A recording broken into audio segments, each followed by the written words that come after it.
Yesterday we talked about belief and how belief was a state or habit of mind, and that we can change our minds and we can change our beliefs, and that faith had a deeper, richer texture. And so let's look at faith today, and we'll start out with a quote from Rabindranath Tagore, an Indian poet and writer who won the Nobel Prize in the early 1900s. And here is this beautiful quote: "Faith is the bird that feels the light when the dawn is still dark." It feels the light when it's still dark.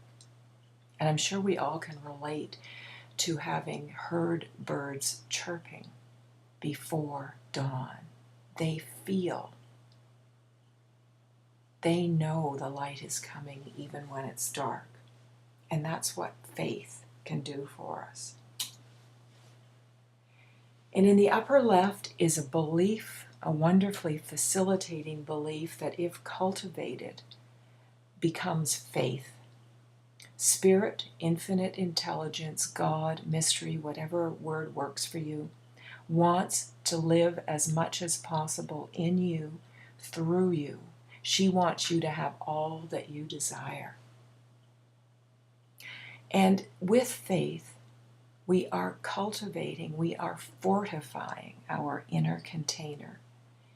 And again from Tagore, another quote: "Everything comes to us that belongs to us if we create the capacity to receive it."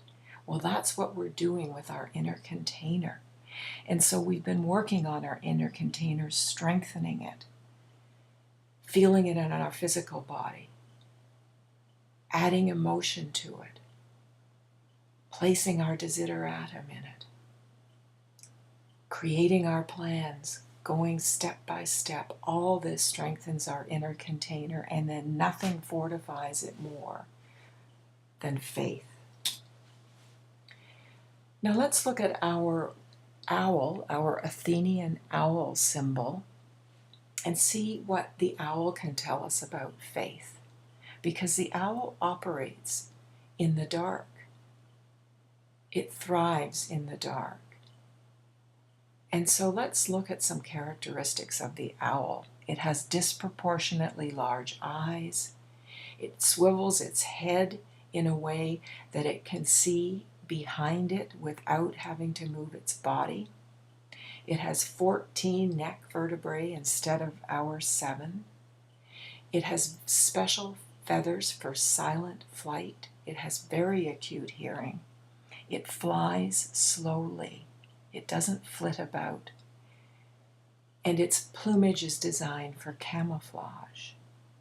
And I'll encourage you to reflect and contemplate some of those, because I think there's a lot of wisdom there that can help us to navigate in the 80 to 90% of the unseen part of our iceberg.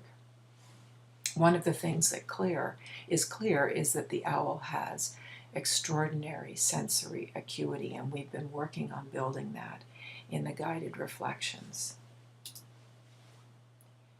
Now, faith is trusting in the unseen, as we just saw. It also can be enhanced by cultivating a relationship with the unseen and with the seen, the totality of our iceberg. And this is like gardening. This analogy of cultivating is like gardening, and it's effortful. We're tilling the soil. We're planting seeds. We're nurturing. And what will grow? And these are some words from Jean Houston: creative soul level expression through you. And you will feel a sense of intimate belonging to and participation in the universe when you cultivate faith.